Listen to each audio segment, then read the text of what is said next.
Cerita kali ini menceritakan tentang bahayanya bermain dengan hantu.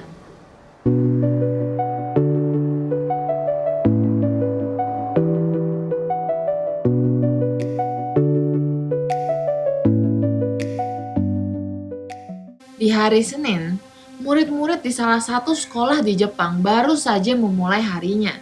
Mayumi yang sedang bosan mendengarkan gurunya dikagetkan dengan kejadian misterius. Salah satu temannya berdiri secara tiba-tiba dan mengeluarkan suara tidak jelas.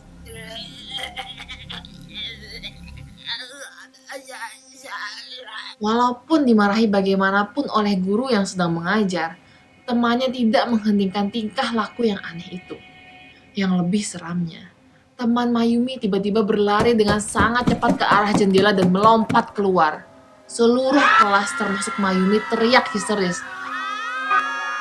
karena tahu kelas mereka berada di lantai 3. Jadi kemungkinan besar temannya tidak akan selamat. Sekolah pun dibubarkan karena ditutup polisi untuk dilakukan pengecekan. Layaknya manusia biasa, Mayumi dan teman-temannya yang lain tidak luput dari gosip.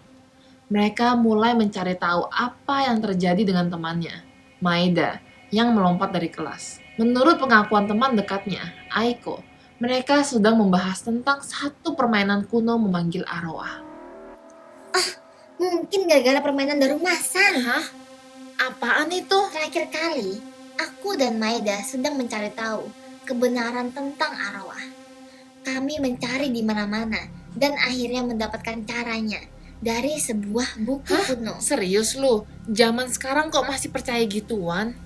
Iya beneran. Kalau nggak percaya gue bawain bukunya. Ntar lu baca sendiri. Beberapa hari kemudian, sekolah sudah dibuka kembali. Walau begitu, pembicaraan tentang Maeda masih hangat-hangatnya. Aiko yang ingat dengan janjinya membawa buku kuno itu ke sekolah dan menunjukkan ke teman-temannya, termasuk Mayumi. Di dalam buku itu, terdapat beberapa instruksi untuk memanggil arwah. Melihat itu, seluruh teman-temannya merasa merinding ketakutan dan tidak mau lagi melihat buku itu, kecuali Mayumi. Mayumi dari kecil tidak percaya dengan keberadaan arwah. Dia merasa semua hanya mitos belaka. Kalian semua terlalu percaya dengan mitos. Memangnya pernah lihat hantu? Tanya Mayumi ke teman-temannya. Teman-temannya tidak ada yang bisa menjawab karena apa yang dikatakan Mayumi masuk akal. Walau begitu, kepercayaan seseorang tidak mudah dirubah. Mayumi pun hanya bisa menggeleng-gelengkan kepalanya. Kalau kamu nggak percaya, ya coba aja nih. Aiko tiba-tiba berbicara sambil menyodorkan buku kuno itu ke Mayumi. Mayumi pun menerima buku itu dan ingin mencobanya karena merasa tertantang.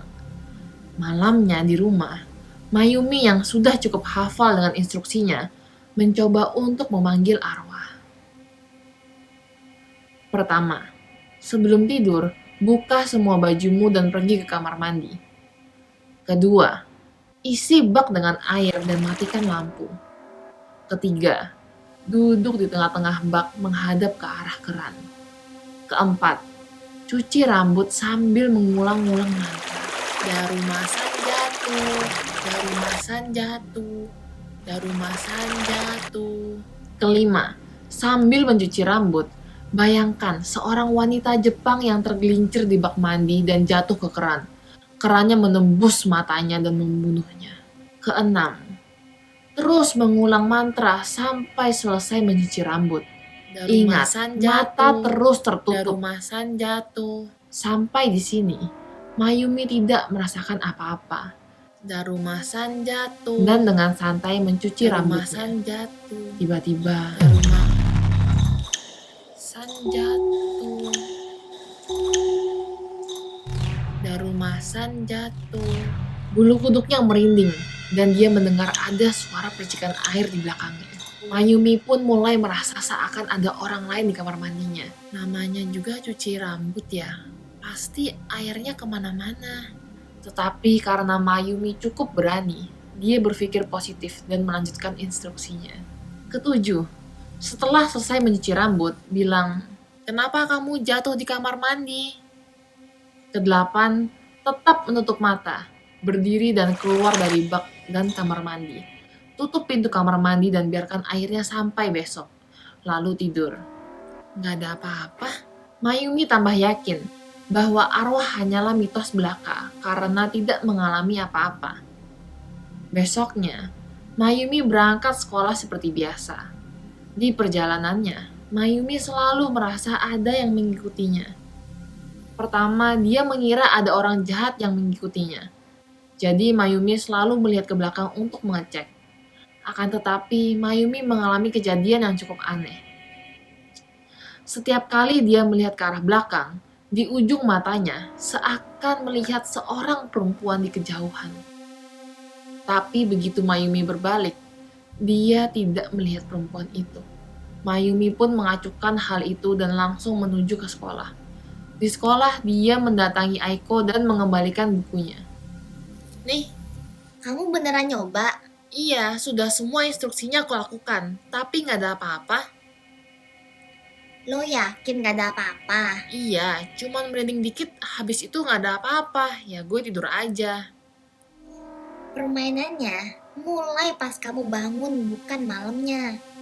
Pas lo ke sekolah ada yang aneh gak? Paling cuman perasaan gue ada yang ikutin.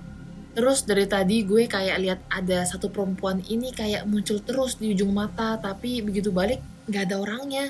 Muka Aiko mulai pucat mendengar penjelasan Mayumi. Mayumi, itu arwahnya. Lo lihat dia jauh apa dekat? Masa sih? Jauh banget kayaknya tadi, gue nggak bisa lihat mukanya bahkan. Coba deh lo lihat ke belakang pelan-pelan. Ada nggak perempuan itu? Mayumi yang kebetulan ada di lorong sekolah pun mengikutinya.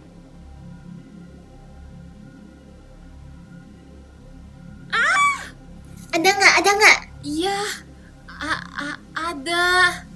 Tapi lebih dekat dibanding yang tadi pagi.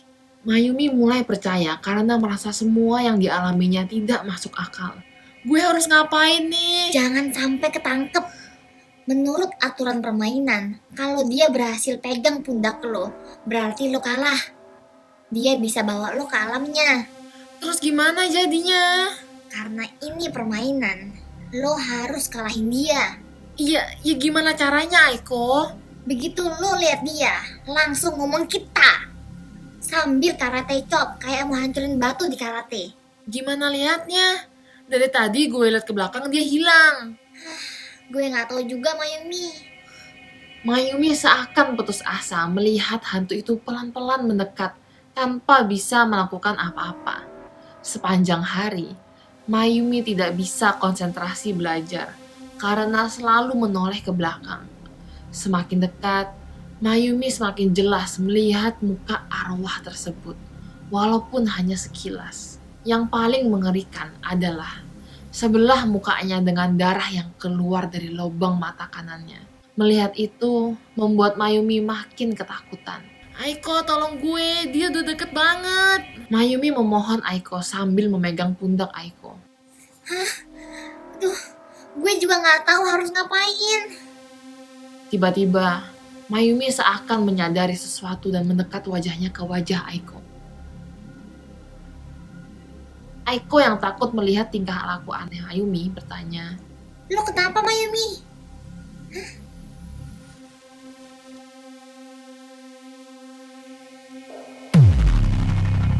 "Shh, diam bentar. Gue bisa lihat dia di mata lu."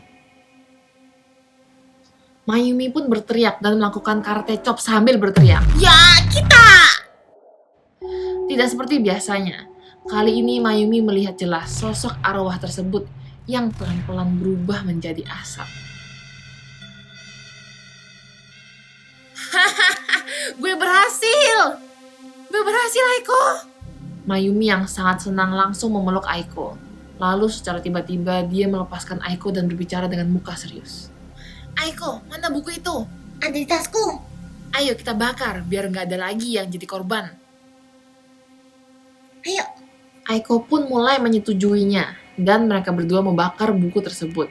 Sewaktu hampir selesai membakar, tiba-tiba Mayumi dan Aiko merasa sebuah tangan di pundak mereka. Ada yang berani mencoba?